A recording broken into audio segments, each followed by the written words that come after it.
nightmares in my head, I fear that the thoughts build up until I can't hear, that my mind fills up into a creature, and it haunts me somewhere much deeper. Anxiety, filling up every space, no privacy, and silently, it could build and build until you... Salam sejahtera Malaysia, denyut nadi suara rakyat bergema di channel ini. Apa jadi kepada PAS kalau Mahathir tiba-tiba mati?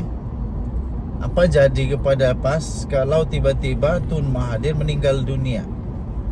Beberapa bulankah dari sekarang kah? Apa jadi kepada mereka? Sebab nampaknya PAS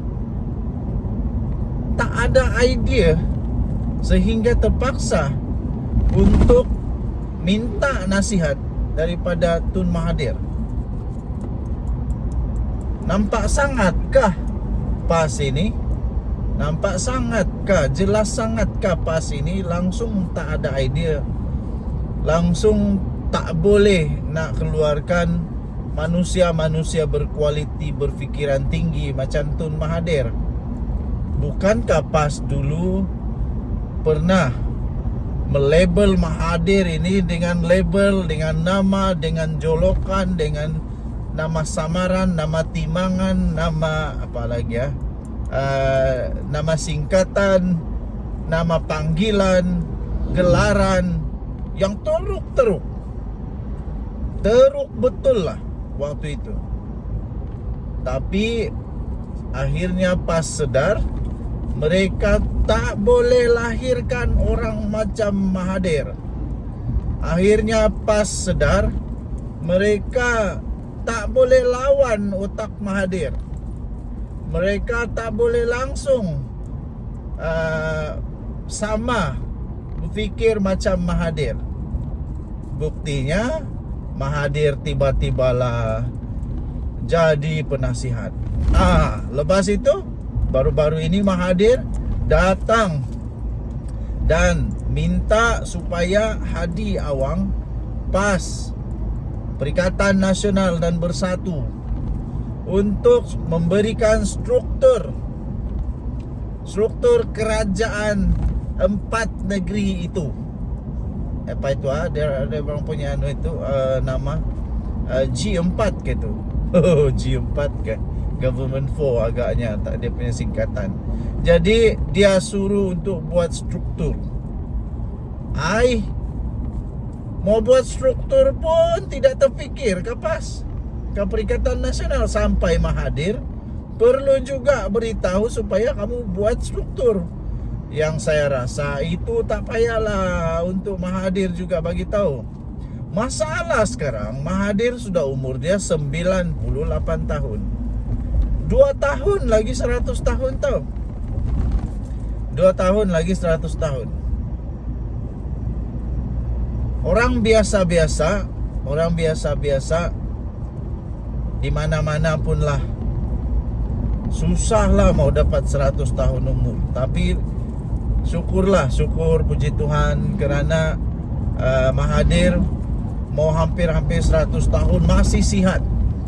Paling hebat pada usia dia hampir 100 tahun barulah PAS sedar bahwa Mahathir ini bijak orangnya.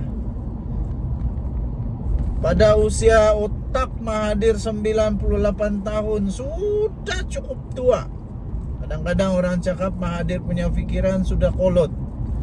Orang Mahathir punya fikiran sudah tidak relevan lagi, kerana sudah 98 tahun.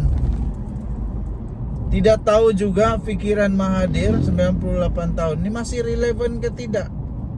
Tidak tahu juga dia ini masih lagi kompeten ataupun sudah nyanyuk. Ya, 98 tahun.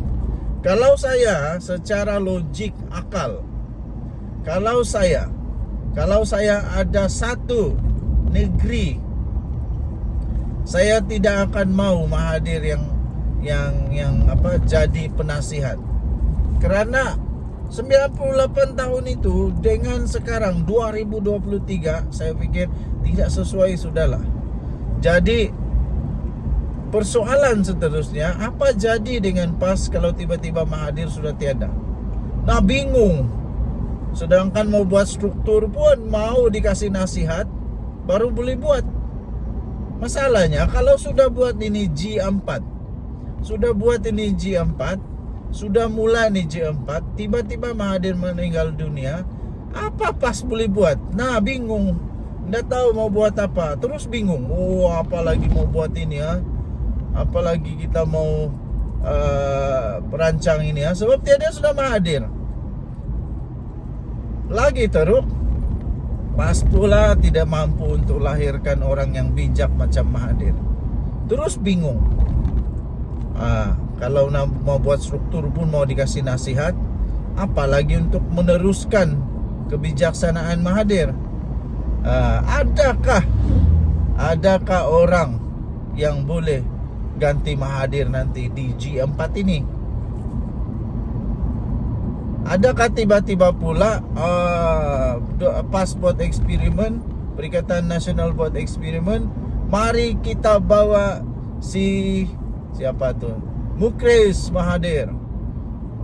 Harap-harap otaknya pun macam otak Mahathir.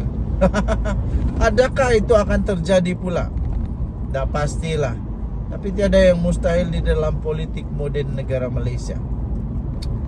Tun Mahathir sudah usia ada 98 tahun. Saya rasa daripada ambil Mahathir, lebih baiklah kasih bagilah peluang kepada pemimpin PAS yang lain. Kan ada Tuan Ibrahim Tuan Man, orangnya bijak. Bukankah kamu ada Sanusi? Bukankah kamu ada ramai lagi ahli dalam PAS yang hebat-hebat? Banyak yang hebat kan? Kenapa perlu Mahathir juga? Sanusi mana mau letak? Alah, kecil hatilah Sanusi nanti dia merajuk susah. Tuan Ibrahim Tuan Man kan ada. Jadi kenapa perlu Mahathir? Kenapa perlu Mahathir juga? Mahathir sekarang mau jalan pun susah tahu. Mau jalan pun susah. Tapi yang hebatnya, orang selalu bandingkan Mahathir dengan Tok Guru Hadi Awang. Mereka kata Tok Guru Hadi Awang pula lebih muda, jauh lebih muda daripada Mahathir. Tapi Hadi Awang sudah bertongkat-tongkat. Mahathir 2 tahun lagi 100 tahun sudah umur, masih steady, boleh berjalan tanpa tongkat. Apa rahsianya? Kemungkinan Mahathir jadi kuat begitu sebab dulu ramai orang benci dia. Kemungkinan Mahathir sampai sekarang masih sihat supaya dia diberi peluang oleh Tuhan untuk dia dapat menjadi penasihat PAS pada usia dia 98 tahun. Wih, sabar juga Mahathir tunggu. Sampai usia dia 98 tahun akhirnya dia diterima oleh PAS. Padu. Denyut nadi suara rakyat bergema di channel ini. Jangan lupa tekan butang subscribe, like dan share. Malaysia kita punya, cinta Malaysia kita jaga kita. Bye bye.